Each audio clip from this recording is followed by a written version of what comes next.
Bueno, me parece que al final del último video, el último ejemplo ya no se escuchó y sí, se me cortó aquí el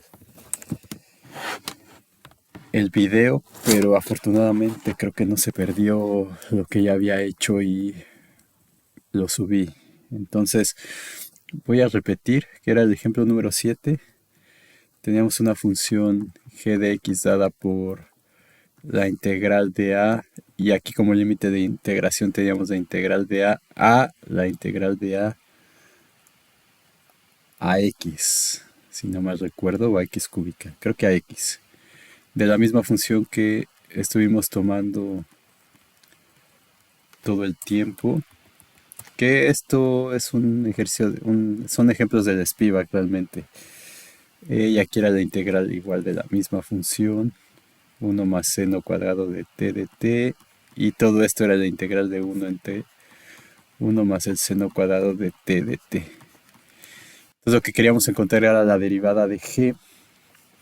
Entonces sin hacer los cambios sería la g' y hay que ir derivando con la regla de la cadena. Entonces sería la f', acuérdense que la f grande, o sea, esta es una composición de la f consigo misma 3 veces. Entonces esta es la integral de ax, la función original de dt entre 1 más seno cuadrado de t.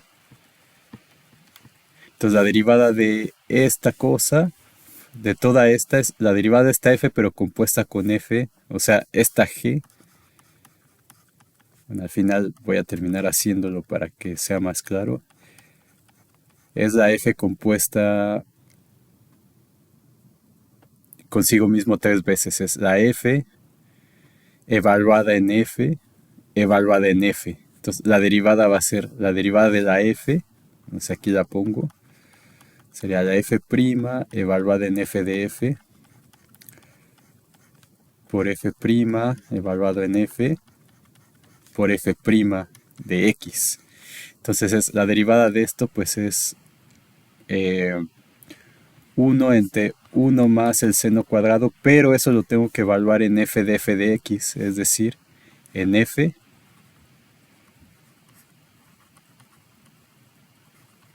es 1 más de f de x. Entonces la misma dt sobre 1 más el seno cuadrado de t.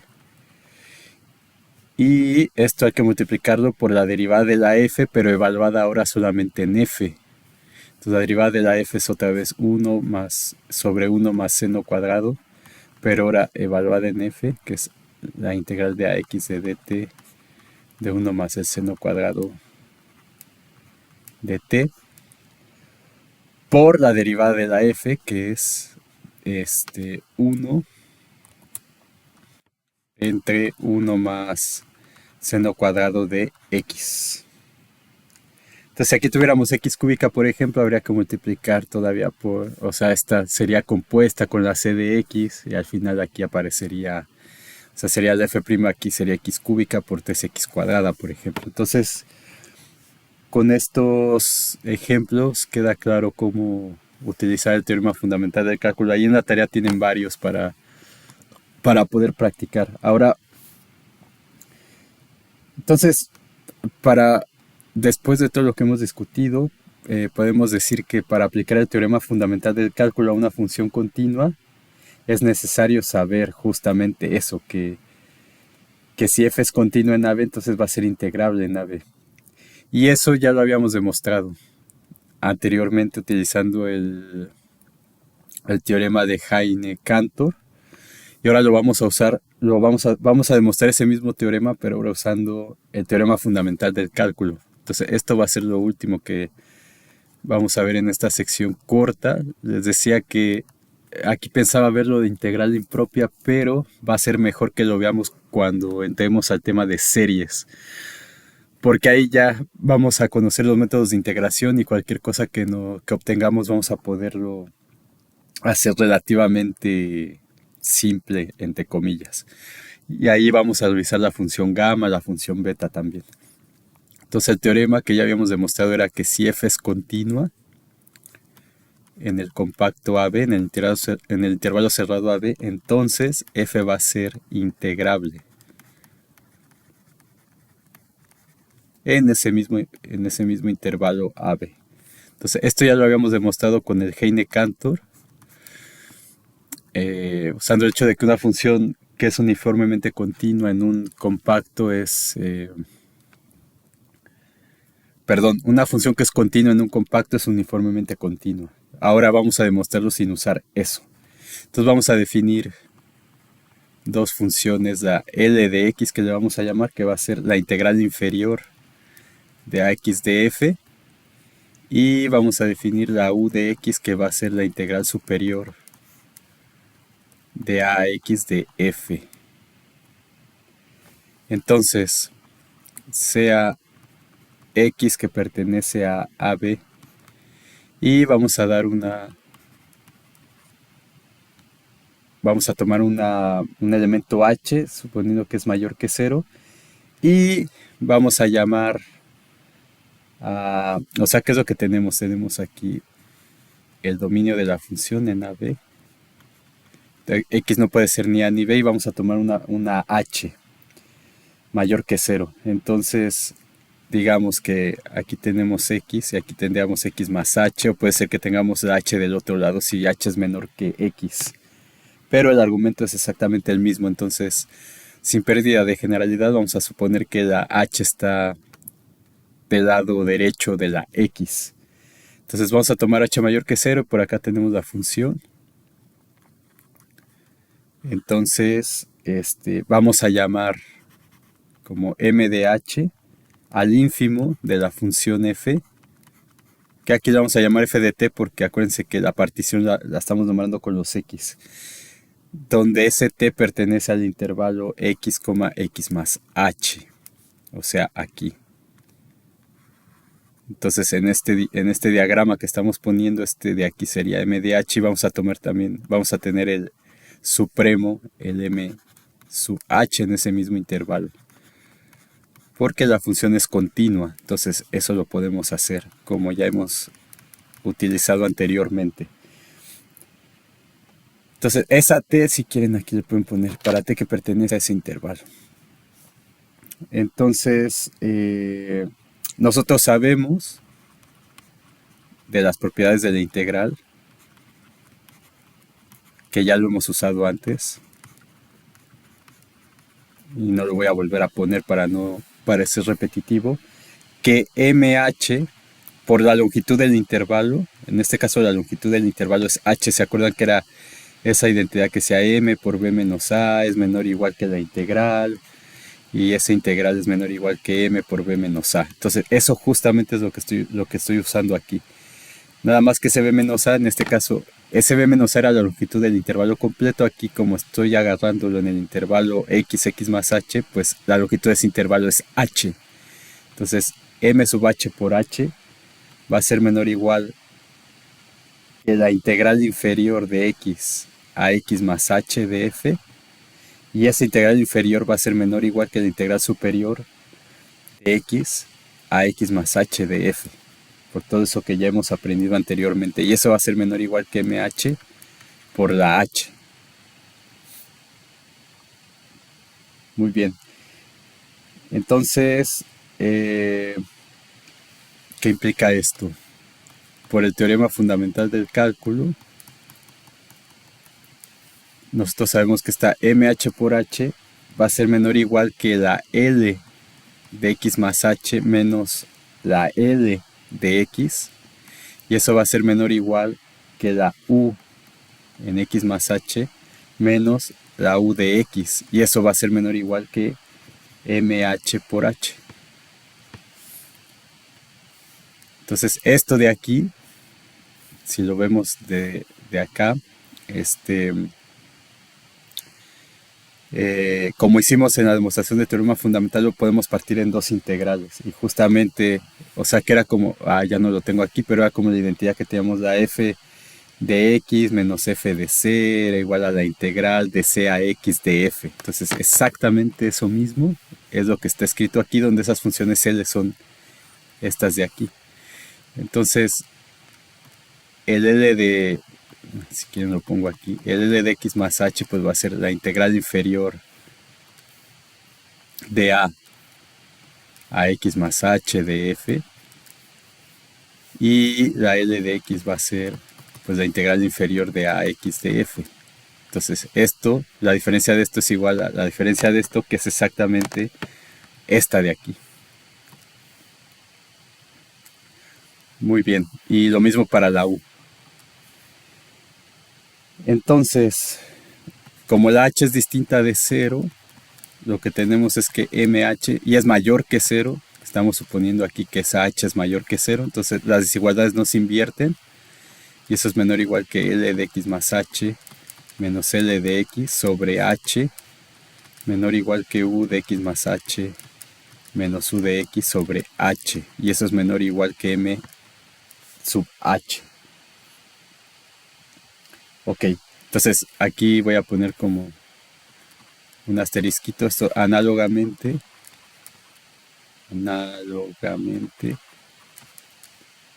se cumple cuando h es menor que 0 también. Ok, entonces en ese caso el m chiquito de h pues lo van a definir como el ínfimo de la f de t, pero ahora en el intervalo x más h, x. Y la mh lo van a definir como el supremo de la f de t en el intervalo x más h, x. Entonces, si hacen lo mismo, van a llegar a la misma desigualdad de aquí. Entonces, esto se cumple para toda h real distinta de 0, claro. Bueno, voy a ponerlo así.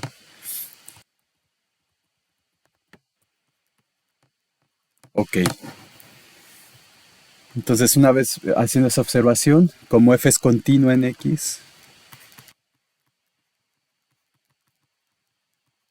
entonces cuando sacamos los límites de esto, el límite cuando h tiende a 0 de m sub h, pues va a ser el mismo que el límite cuando h tiende a 0 de m sub h, que eso lo podemos ver aquí en el diagrama. Entonces, cuando h tiende a 0, este mh tiende al m de h de aquí. Y eso justamente en el límite va a ser igual a la función evaluada en x. Entonces eso se cumple por continuidad, por la continuidad de f. Entonces, eso va a ser igual a f de x. Entonces, tomando los límites, vamos a tener el límite cuando h tiende a 0 de mh va a ser menor o igual que el límite cuando h tiende a 0 de L de x más h menos L de x sobre h, que es otra forma de escribir la derivada. Entonces menor o igual que el límite cuando h tiende a 0 de u de x más h menos u de x sobre h, y eso va a ser menor o igual que el límite cuando h tiende a 0 de la m de h. Ok, entonces esto de aquí es la derivada de L y esta es la derivada de U. Entonces lo que tenemos es que L' de X va a ser menor o igual que, perdón, L' no, el f de X. O sea, este límite es igual que este y ambos son iguales a f de X. Entonces f de X es menor o igual que L' de X y L' de X es menor o igual que U'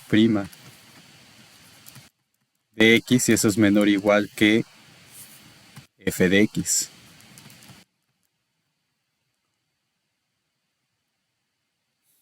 Entonces, ¿qué implica esto de aquí? Pues automáticamente que la L' de X tiene que ser igual a la U' de X y ambas tienen que ser igual a f de X.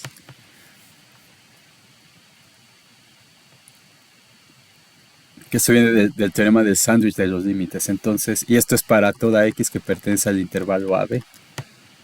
Entonces, esto quiere decir que existe una C tal que, o sea, resolviendo la ecuación diferencial, existe una C tal que U de X es igual a L de X más C. O U de X es igual a F de X más C, o L de X es igual a F de X más C, para todo X en el intervalo AB. Ahora, pero, pues, tenemos que calcular quién es esta C. Entonces, U de A, según lo que, como lo habíamos definido aquí, va a ser igual a cero, y L evaluado en A va a ser la integral de A de F, que va a ser cero, la integral inferior y superior. Entonces, esto sería la integral, perdón, superior de A de F, pues es igual a cero. Y L de A va a ser la integral inferior de A de F, que también va a ser igual a cero. Entonces, evaluando esto en A, nos va a quedar U de A va a ser igual a L de A más C. Entonces, cero es igual a cero más C, lo cual implica que C es igual a cero. Y entonces, la U de X va a ser igual a la L de X para todo X en el intervalo AB. Entonces, ¿qué significa esto? Que la integral superior de AB de F va a ser igual a U de B, y eso va a tener que ser igual a L de B, que va a ser igual a la integral inferior de AB de F. Es decir, que la función es integrable. F es integrable en el intervalo AB. Entonces, con el teorema fundamental del cálculo, este teorema se hace casi trivial de demostrar, a diferencia de lo otro que necesitábamos muchas cosas. Entonces, obviamente, para llegar al teorema fundamental del cálculo tuvimos que definir lo que era la integral, etcétera, etcétera. Entonces, pero la demostración de este teorema en particular es más sencilla utilizando el teorema fundamental del cálculo. Bueno, con esto terminamos esta sección. Tienen sus ejercicios ahí. La tarea tienen 10 días para terminar. Suficiente. Varios de ellos son del Spivak, otros son del Sagan. Otros más ya los hice, que es la parte de las funciones de Lipschitz continuas. Entonces solamente hay que sentarse a trabajar y salen relativamente rápido. Cualquier duda con Arturo, y el domingo empiezo a subir el material para la tercera parte, que va a ser la definición. Todavía no he decidido si primero vemos las funciones logaritmo y exponencial o las funciones trigonométricas. Pero bueno, va a ser cualquiera de esos dos. Igual va a ser un tema no muy largo, parecido a este. Y pues tendrían una tarea más para finales de octubre probablemente, luego otra más para mediados de noviembre, otra más para finales y una al final, no sé, según los tiempos lo que nos vaya dando, pero entonces con esto ya tendríamos cubierta esta parte.